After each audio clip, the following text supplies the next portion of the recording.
हाँ भाई बच्चों, ये वाले न्यूमेरिकल भी तैयार हो। चलो देखते हैं क्या कहता है न्यूमेरिकल। एबीसी एक समबाहु त्रिभुज है, मतलब कि सबसे पहले हम लोग एक त्रिभुज बना लेते हैं। समबाहु त्रिभुज, समबाहु मतलब सबकी भुजाएं बराबर, सॉरी सारी भुजाएं बराबर। कितनी दी गई है? 0.05 मीटर। अगर ये 0.05 है, ये भी कितनी होगी? 0.05। ये भी 0.05। नाम लिख लेते हैं। अच्छा, ए बी सी। चलो आगे क्या कह रहा है? ए व बी पर क्रमशः +50/3 गुणे 10 की घात -9 कूलाम और -50/3 गुणे 10 की घात -9 कूलाम, ये इतना आवेश दिया गया है। कहां कहां पर? यहां पर दिया गया है +50/3 गुणे 10 की घात -9 कूलाम। यहां पर -50/3 गुणे 10 की घात माइनस कह रहा है। इनके कारण, मतलब इन दोनों के कारण कोने सी पर परिणामी वैद्युत क्षेत्र याद करना, दिशा सहित। चलो याद करते हैं। भाई क्या बताया था हमने? जहां पर कहीं तुमको वैद्युत क्षेत्र निकालना हो, वहां पर क्या मानते हैं? परीक्षण आवेश।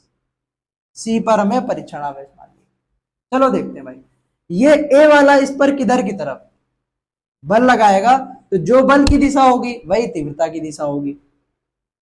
प्लस प्लस धक्का, तो ये धक्का दिया नीचे, ठीक। ये प्लस ये माइनस, विपरीत, यानी कि क्या होगा इनके बीच में? आकर्षण। ये इसको इधर की तरफ खींच लेगा। पता चल गई?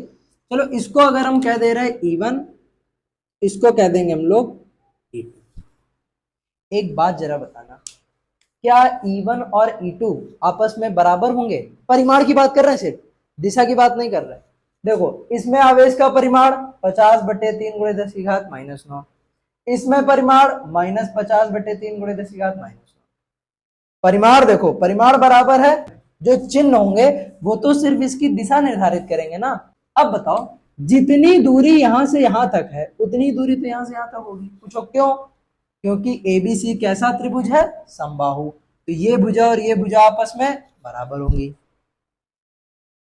बात समझ में आई? तो अगर हम कह दें कि E1 बराबर E2 बराबर E, तो कोई दिक्कत हो जाएगी? नहीं भैया, बराबर है।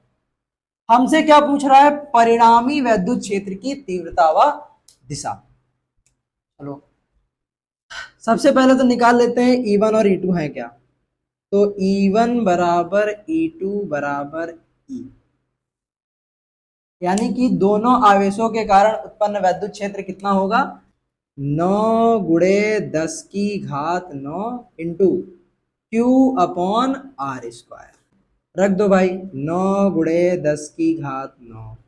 Q की जगह कितना? 50/3 गुणे 10 की घात -9। R² स्क्वायर मतलब दो बार लिखना, तो देखो 0.05 इंटू 0.05, ठीक। दशमलव हटाओ, इसके 2 जीरो और इसके 2 जीरो, यानी ऊपर कितनी पावर आ गई? 10 की पावर। अब सिर्फ हल करना बाकी रह गया, पूरा आ गया। 3 से 9 कितनी बार में? 3 बार में। 10 की घात -9 और ये 10 की घात +9 एक दूसरे को काट देंगे, और कुछ कटेगा भी, देखना क्या कटेगा। ये 5, ये 50, 10। अब क्या बचा जरा लिखना, 10 तिया 30 बटे, इधर सिर्फ 5 बचा, और घात में सिर्फ कितनी बची? 10 की घात 4। काटो, 5 छके 30, तो ई का मान कितना आ गया? 6 गुणे 10 की घात 4 न्यूटन प्रति कूलम। क्या हमसे ई की वैल्यू पूछी थी? क्या हमसे E1 और E2 पूछे थे? नहीं, हमसे पूछा था परिणामी और उनकी दिशा। अगर ये समबाहु त्रिभुज है तो क्या सारे कोण 60 डिग्री के नहीं होंगे? बनी बात है भाई, समबाहु त्रिभुज के सारे कोण कितने होते हैं? 60 डिग्री के। सीधी सरल रेखा पर बना कोण कितना होता है? 180। तो ये पूरा कोण कितना होगा? 180। ये हो गया 60, तो इतना कितना बचा? भाई 180 में 180 में 60 घटा दो तो कितना बचा? 120। अब याद करो, जब दो सदिश किसी कोण पर झुके हो तो उनका परिणामी कैसे निकाला जाता था? तो बिंदु सी पर परिणामी वैद्युत क्षेत्र,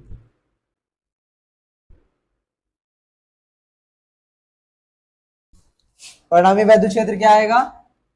ई डैश बराबर under root E1 square plus E2 square plus 2E1 E2 cos, बताओ बताओ बताओ बताओ बताओ, थीटा कितना है? 120। क्या किसी को कॉस 120 का मान पता है? नहीं पता है तो निकाल लेते हैं, देखो कैसे निकलेगा।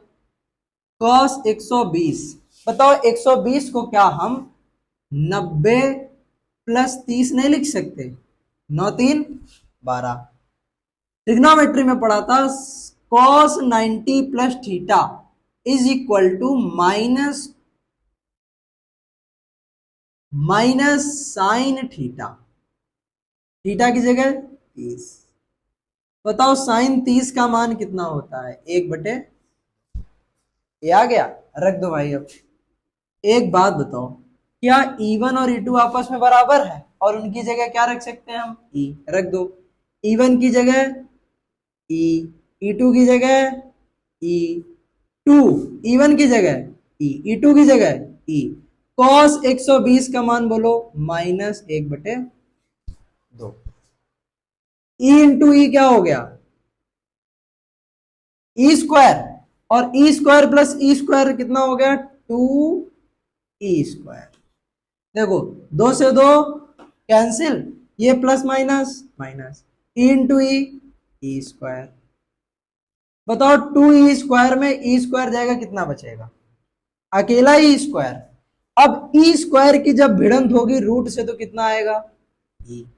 तो ई डैश किसके बराबर आ गया? ई के। क्या हमें ये बात तुम नहीं बता सकते कि ई का मान अभी निकाला है हमने? बोल ही नहीं रहे हो बिल्कुल। ई का मान कितना है?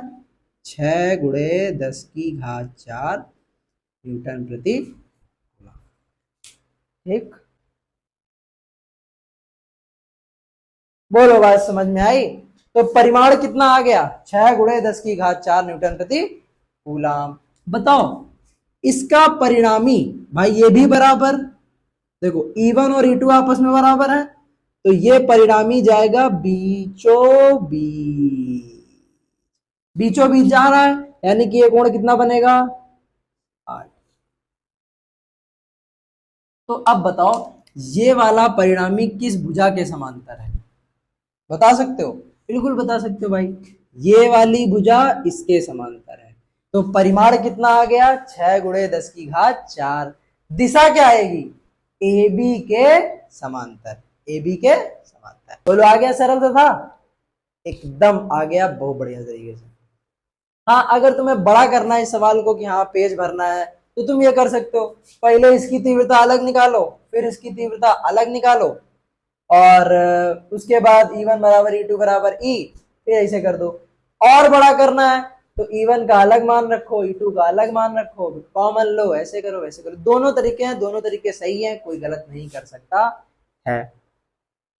बस तुम्हें ये लिखने से पहले एक लाइन और लिखनी है कि चूंकि दोनों आवेशों के परिमाण और उनके बीच की दूरी बराबर है, अतः इतना अगर लिख लोगे कोई दिक्कत कोई परेशानी? ठीक, अब मिलेंगे नेक्स्ट न्यूमेरिकल में।